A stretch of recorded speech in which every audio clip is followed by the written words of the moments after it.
By now, you probably have heard about the numerous issues with the aircraft, the Boeing 737 MAX, for the last couple of years. The 737 MAX was actually a revamped version of Boeing's highly popular 737 aircraft. However, the 737 MAX has a terrible reputation because the aircraft has been involved in some serious accidents. There was the Lion Air flight in late 2018, which caused 189 people to lose their lives. And in early 2019, the other crash was the Ethiopian Airlines flight 302, which had 346 casualties. Most recently, in January 2024, on Alaska Airlines flight 1282, an unused exit doorway blew out, which caused a decompression of the aircraft. Again, this caused uproar about the 737 MAX, and many people ask the question, why does this aircraft, in specific, seem to be having a lot of serious issues? Now, the major issue with the 737 MAX was the software. When audits were done, the reason why these flights crashed was due to a malfunctioning system. And even if you aren't a software developer or you are not in the software industry, it is definitely not something an airline should even try to cut costs. Software development in an airline company, you would expect that airline company to know that this is serious and we should not cut costs in this area of the business. Well, in 2019, after the Ethiopian Airlines flight crash, Bloomberg released this article titled Boeing 737 MAX software outsourced to $9 an hour engineers.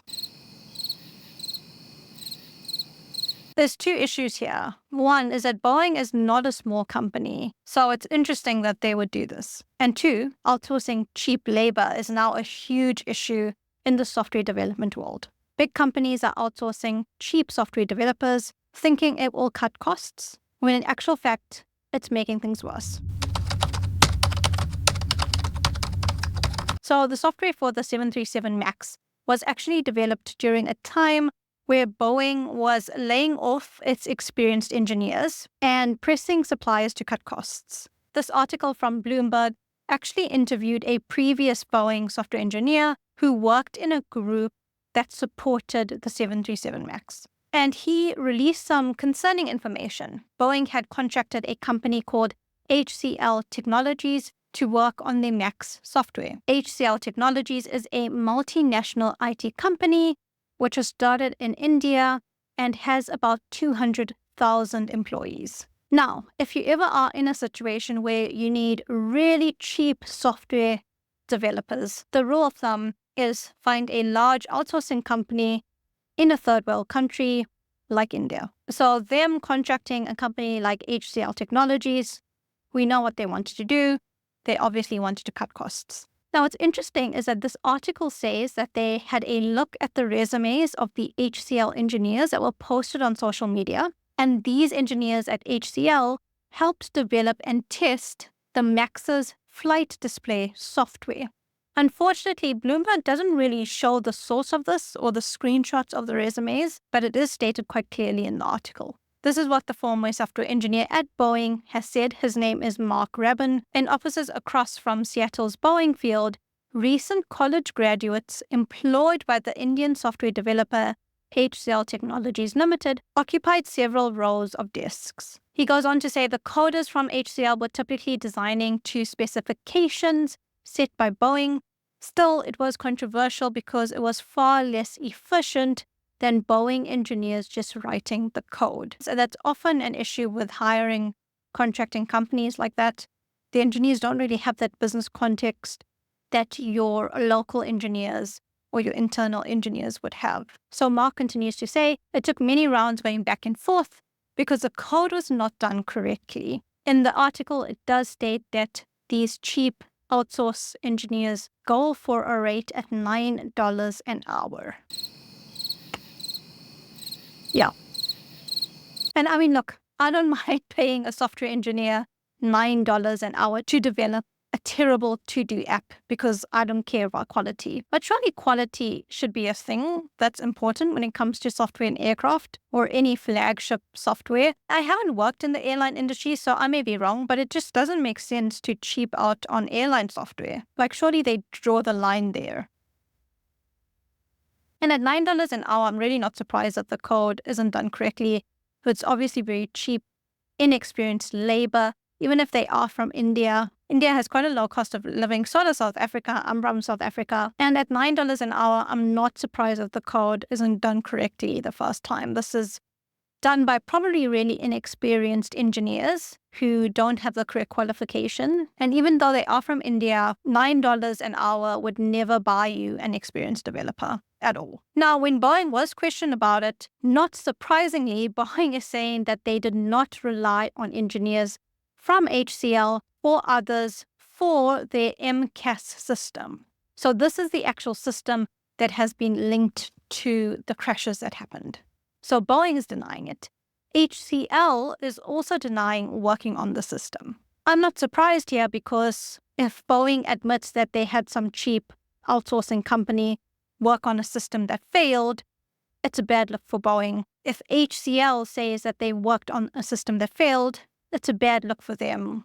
Obviously, they're going to say that they haven't worked on it before. But interestingly, there was this audit that was done by the House Committee on Transportation and Infrastructure. And in that audit, which was quite detailed, on page 9, it states that Boeing publicly blamed its software supplier for the issue related to the MCAS system, the angle of attack disagree alert, which was a whole part of the problem. So they are saying that the software supplier made the mistake and caused that issue. I guess the question is, was there a software supplier working on that?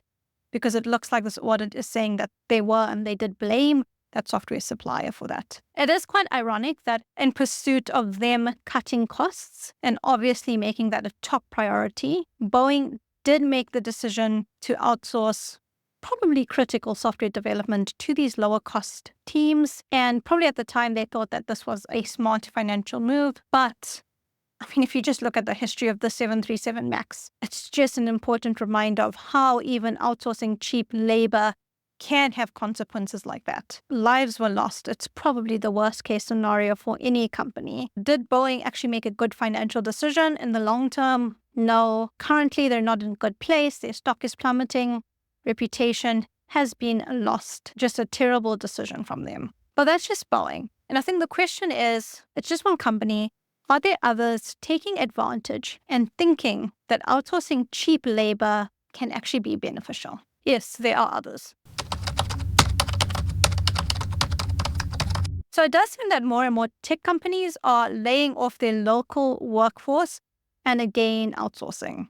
That seems to be a common pattern that's happening in the recent years. In May 2024, news agencies were reporting that Google is laying off about 200 employees from their core organization. And as part of the specific unit's reorganization, the company will hire corresponding roles in India and Mexico. Again, third world country, labor is cheap. They're obviously doing this to cut costs. So the VP of the Google developer ecosystem, called Asim Hussain, announced the layoffs via email. And he goes on to say, announcements of this sort may leave many of you feeling uncertain or frustrated, but these changes are in service of our broader goals.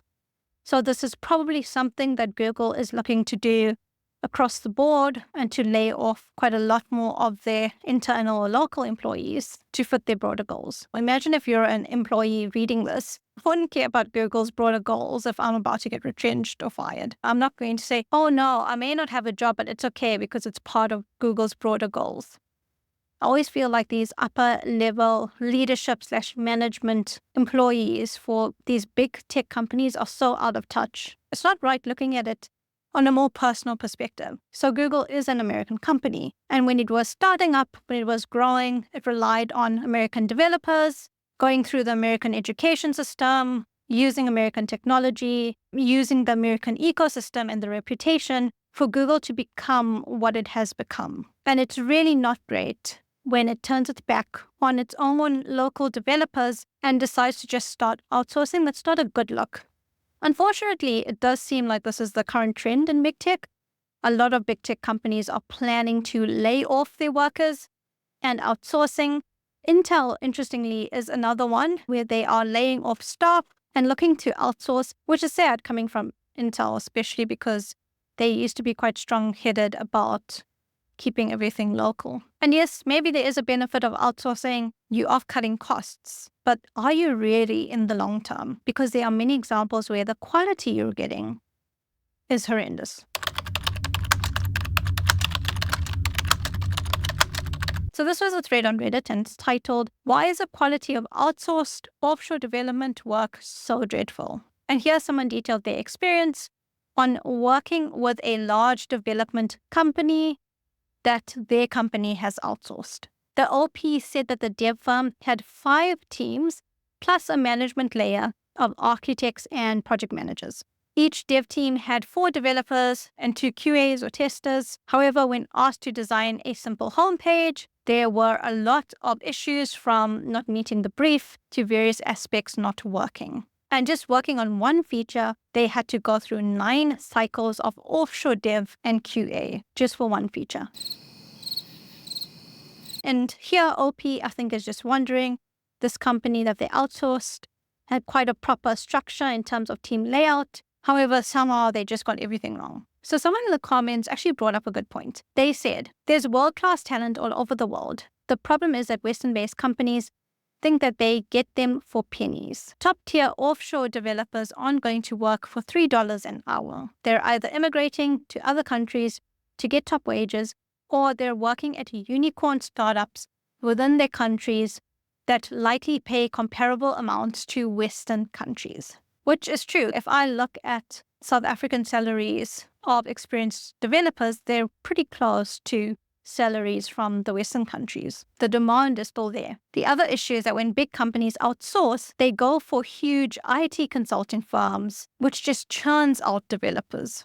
These developers actually don't have any business context. They treat it like they're just another number that needs to meet a deadline. When you contract these firms, most of them work on billable hours, like most consulting companies or contractors. And if they just care about churning out a work, from their point of view, they would want to do the least amount of work in the max amount of time and do just enough to keep you neutral. So if you give them a task and they know it takes an hour to do, a lot of them actually stretch it out to 2 hours, which is just enough to actually max out the time, but not enough for you to worry. So it's not very efficient. Whereas I find if you do hire someone personally, yourself, even if they are remote or working in another country, and you pay them well, naturally they would want to prove their value and continue to do a good job. When a company is outsourcing developers from cheaper countries, it's often because they are looking for a cheap option. There is no other benefit here. A company can hire quality developers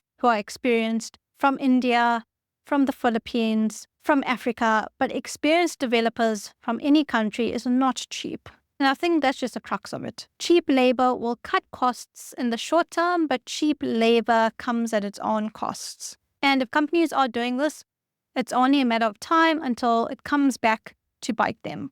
But also the question you have to ask is, maybe they know it. Maybe they are willing to take the risk just so that they can cut those costs and make their investors or shareholders happy. Unfortunately, that is the situation that we're in now. Thank you so much for watching. If you like my content, please like, comment, and subscribe. Sorry for the lack of uploads. Like I've been saying, work has been quite busy, and I'm unfortunately not privileged enough to become a full-time YouTuber. Maybe I should join one of those outsourcing firms, but $9 an hour doesn't seem too appealing. Thank you so much for watching. I'll catch you in the next one. Until next time, cheers.